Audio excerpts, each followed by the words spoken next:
हाय दोस्तों, कैसे हैं आप लोग। My name is Priyansh Sharma and this is your YouTube channel Facty Sharma. आज हम बात करेंगे साइंस के ऐसे 10 मिथ्स के बारे में जो एक्चुअल में गलत हैं। ये मिथ्स बहुत ज़्यादा अतरंगी हैं तो इनके बारे में आपको पता होना चाहिए। तो चलिए शुरू करते हैं।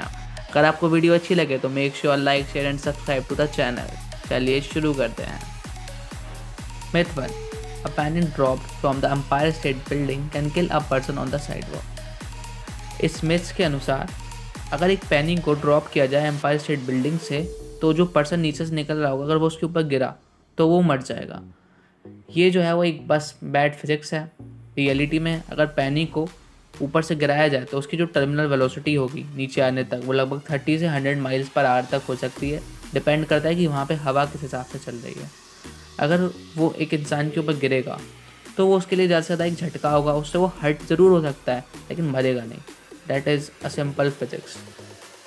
Myth number 2. There are only 3 states of matter: solid, liquid and gas. Second myth. Second myth के अनुसार आप ये सोचते हैं कि हाँ हमारे जो वर्ल्ड में मतलब हमारे अर्थ में 3 states of matter हैं: सॉलिड, लिक्विड और गैस। और हमें बचपन से पढ़ाया भी यही जाता है। लेकिन हमें प्लाज्मा को नहीं भूलना चाहिए। प्लाज्मा जो है वो 4th state of matter में मतलब वो 4th state of matter में कंसिडर करी जाती है। प्लाज्मा जो होता है वो कोई जेल नहीं है, कोई ग्लू नहीं है। It is like more super heated ions और इलेक्ट्रॉन्स। उसमें बहुत ज़्यादा सुपर हीटेड आयंस और इलेक्ट्रॉन्स होते हैं। उसको समटाइम्स लोग आयनाइज गैस कहते हैं। जब उसको कूल किया जाता है तो वो गैस में कन्वर्ट हो जाती है, लेकिन उसके अंदर उस गैस के अंदर डिफरेंट प्रॉपर्टीज़ होती हैं तो हम उसको गैस कहना उसको ठीक नहीं होगा। प्लाज्मा जो होती है वो मोर लाइक अ फ्लेम होती है। उसमें उसको फ्लेम की तरह कंसिडर करा जा सकता है। लाइटिंग, फायर, जो सन, जो टेल ऑफ कॉमेट्स होती है उसके पीछे से जो फ्लेम्स निकलती हैं वो सारी प्लाज्मा है।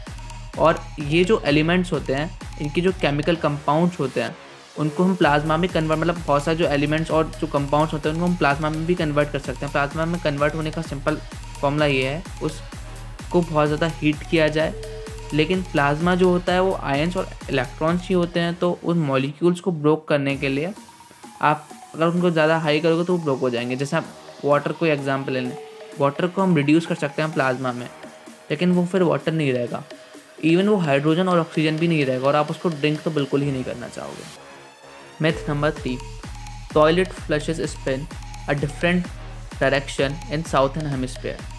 ये जो है वो बहुत बड़ा मिथ है कि जो टॉयलेट फ्लशेस होते हैं उनकी जो डिफरेंट डायरेक्शंस होती हैं वो डिफरेंट होती हैं अलग अलग हेमिस्फीयर्स में। ऐसा बिल्कुल नहीं है। Both directions can be found in both hemisphere, मतलब दोनों ही डायरेक्शन दोनों ही हेमिस्फीयर में पॉसिबल है। ये जो है जो साइंस है इसकी मतलब इसके पीछे एक साइंस है। ये जो है वो रियली मतलब जो ये जो इफेक्ट होता है इसको हम बोलते हैं कोरियोलिस इफेक्ट। लेकिन ये जो है वो गल्फ स्ट्रीम्स में, हरिकेन्स में जो बड़े बड़े होते हैं उन पे डिपेंड मतलब उनके ऊपर ज़्यादा फॉलो किया जाता है। ये छोटी चीज़ पे नहीं होता है, मतलब छोटी चीज़ पे इसको अप्लाई नहीं कर सकते। जो टॉयलेट फ्लशेज हैं और जो टोर्नेडो, इवन स्मॉल टोर्नेडोज जो होते हैं, छोटे छोटे तूफान होते हैं, वो भी इससे इन्फ्लुएंस नहीं हो सकते, कोरियोलिस इफेक्ट से इन्फ्लुएंस नहीं हो सकते।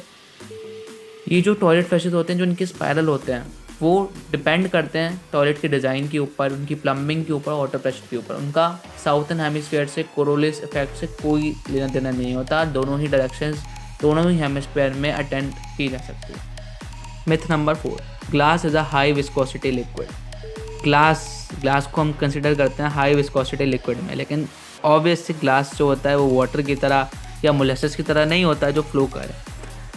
लेकिन हम ऐसा मानते हैं कि जो ग्लास है वो हाई विस्कोसिटी लिक्विड है, वो अल्ट्रा स्लो फ्लोइंग लिक्विड है। जैसे हमें बचपन में भी पढ़ाया जाता है कि जो ओल्डर बिल्डिंग्स होती हैं उनके जो ग्लास होते हैं वो टिपिकली थिकर हो जाते हैं बेस से। वो जो होते हैं टाइम के साथ जो होते हैं वो सैक्ड हो जाते हैं ओवर टाइम। लेकिन ऐसा नहीं होता है। रियलिटी में जो ग्लास है उसको कंसिडर किया जाता है सॉलिड की तरह। लेकिन पहले के टाइम में बहुत ज़्यादा डिफ़िकल्ट होता था परफेक्टली प्लेन ग्लास बनाना उन ओल्ड फैशन मेथड से। तो जो क्राफ्टमैन्स होते थे उनसे कभी कभी गलती हो जाती थी, एक साइड थिकर हो जाती थी, एक साइड थिनर हो जाती थी। तो उसको सही करने के लिए जो थिकर साइड होती थी उसको बेस पे रखा जाता था स्टेबिलिटी के लिए।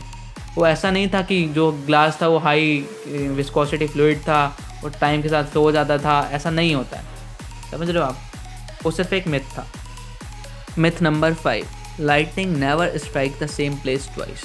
ये एक बहुत ही बड़ा और एक बहुत ही डेंजरस मिथ है कि जो लाइटनिंग होती है वो कभी भी एक बार कभी भी 2 बार स्ट्राइक नहीं करती सेम प्लेस पे। ये बहुत ही डेंजरस मिथ है। बहुत से लोग ऐसा मानते हैं कि अगर यहाँ लाइट गिर गई है, लाइटनिंग गिर गई है, तो अब दोबारा यहाँ नहीं गिरेगी, हम यहाँ खड़े हो जाएंगे तो हम सेफ हैं। ऐसा बिल्कुल नहीं होता है। मतलब लाइट अपने जहाँ पे गिर रही है कंटिन्यूसली, मतलब आसपास अगर गिर रही है तो एक प्लेस पे वो 2 बार भी गिर सकती है।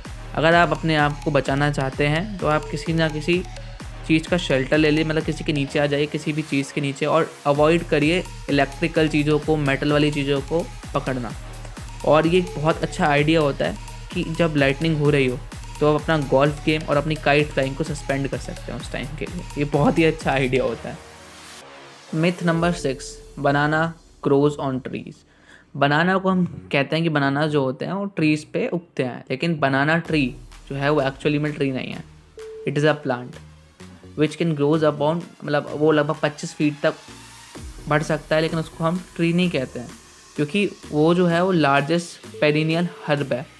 आप कभी भी केयरफुली इंस्पेक्ट करना बनाना प्लांट को, उसमें कभी भी वुडी फाइबर्स नहीं होते हैं। इट हैज़ स्टॉक्स और लीव्स, उनके अंदर स्टॉक्स होते हैं, लीव्स होते हैं, काफ़ी मतलब काफ़ी ज़्यादा स्ट्रॉन्ग लीव्स होती हैं, उनके स्टॉक्स होते हैं, लेकिन कभी भी उनमें आपको वुडी फाइबर्स नहीं मिलेंगे, उनमें कभी भी आपको ब्रांचेस नहीं मिलेंगी, उनमें कभी भी आपको ट्रंक नहीं मिलेंगे जो उनको क्वालिफाई करें एज अ ट्री। तो ये एक बहुत ज़्यादा अनोखा सा फैक्ट है कि जो बनानाज होते हैं वो ट्रीज पे ग्रो नहीं करते हैं, प्लांट्स पे ग्रो करते हैं। Myth number 7, the largest living organism is blue whale, the redwood forest या फिर the titanosaurus etcetera. The blue whale जो होती है वो आप सबसे बड़ा क्रिएचर ओशन का कंसिडर कर सकते हो। रेडवुड फॉरेस्ट को सबसे ज़्यादा मतलब सबसे ज़्यादा टॉलेस्ट ट्री में कंसिडर कर सकते हैं। टाइटोनोसॉरस को सबसे बड़ा डायनासोर मान सकते हो उनके टाइम पे। और जो कलेक्शन ऑफ एस्पेन ट्री होते हैं उथा में, उनको पोंडो, उनको सबसे ज़्यादा ओल्डेस्ट मान सकते हैं पूरे ही वर्ल्ड में। लेकिन जो सबसे ज़्यादा लार्जेस्ट ऑर्गेनिज्म है प्लैनेट अर्थ का, उसका जो नाम है वो है the humongous honey fungus, the Oregon Blue Mountains. ये जो है ह्यूमंगस हनी फंगस, ये जो है वो ओरिजिन ब्लू माउंटेन्स में है। ये सिंगल ऑर्गेनिज्म जो होता है उसके अंदर thousand of mushroom proteases bodies होती हैं, और ये रफली 2.4 माइल्स अक्रॉस में मतलब होता है ना, 2.4 माइल्स में फैला हुआ है। और ये जो है वो बैड न्यूज़ है कि ये जो है वो स्प्रेड हो रहा है, मतलब फैलता जा रहा है। But on the brighter side ये जो है मशरूम वो एडिबल होता है, आप इनको खा सकते हैं। Myth number 8, the mustard seed is the smallest seed. Mustard मतलब होता है सरसों। सरसों का दाना होता है, जो सरसों का सीड होता है हम उसको कंसिडर करते हैं सबसे ज़्यादा स्मॉलेस्ट सीड पूरे ही वर्ल्ड में, लेकिन ऐसा नहीं होता। उससे भी छोटे छोटे कई सीड्स होते हैं, जैसे वाटर मील का सीड्स हो गए, पॉपी के सीड्स हो गए। और अगर आपको सबसे छोटा ही सीड्स जानना है तो सबसे ज़्यादा छोटा जो सीड होता है वो होता है ऑर्चिड का सीड। जो सरसों का सीड होता है वो काफ़ी ज़्यादा छोटा होता है, लेकिन इतना छोटा नहीं होता कि उसको सबसे छोटा कंसिडर कर लिया जाए। Bulls become angry at colour red. जो बुल्स होते हैं हम ये सोचते हैं कि वो रेड कलर को देख के एंग्री हो जाते हैं, लेकिन ऐसा नहीं होता है। जो बुल्स होते हैं और जो अलग अलग कैटल्स होते हैं और भी वो जो होते हैं वो पार्शली कलर ब्लाइंड होते हैं, तो उनको कोई भी कलर तमीज़ से तो दिखता ही नहीं है, तो जो एंग्री हो जाएंगे रेड कलर पे, ऐसा नहीं होता, वो सिर्फ एक myth. Myth number 10, humans only use 10% of their brain. ये एक बहुत ही बड़ा मिथ है कि हम अपने ब्रेन का सिर्फ 10% हिस्सा ही यूज़ करते हैं। ऐसा बिल्कुल भी नहीं है। हमारा ह्यूमन ब्रेन जो होता है वो पूरे दिन ही बिजी होता है हमारे सारे वर्क्स करने में, हमारे सारे पार्ट्स चल रहे होते हैं। नाइट में भी हमारे 20% बॉडी पार्ट्स जो होते हैं वो वर्क कर रहे होते हैं। हम सो रहे होते हैं लेकिन हमारा ब्रेन उस समय भी इन सभी पार्ट्स को कंट्रोल कर रहा होता है। और ऐसा बिल्कुल नहीं सोचना चाहिए हमें कि हम सिर्फ 10% हिस्सा यूज़ कर सकते हैं अपने ब्रेन का। बहुत सारी मूवीज़ हैं जैसे दूसरी मूवीज़, उसमें दिखाया गया है कि हमारे ब्रेन का 10% हिस्सा ही वर्क कर रहा होता है। अगर इतना % यूज़ करते हैं मतलब वर्क कर रहा होगा तो हम ये कर सकते हैं, इतना % कर रहा होगा तो वो कर सकते हैं। ऐसा कुछ नहीं होता है। हमारा ब्रेन हमेशा ही अपने जितना उसका पोटेंशियल है उससे वो काम कर रहा होता है। ऐसा बिल्कुल नहीं होता कि सिर्फ 10% ही काम कर रहा है, ऐसा नहीं होता है। ये एक मिथ है।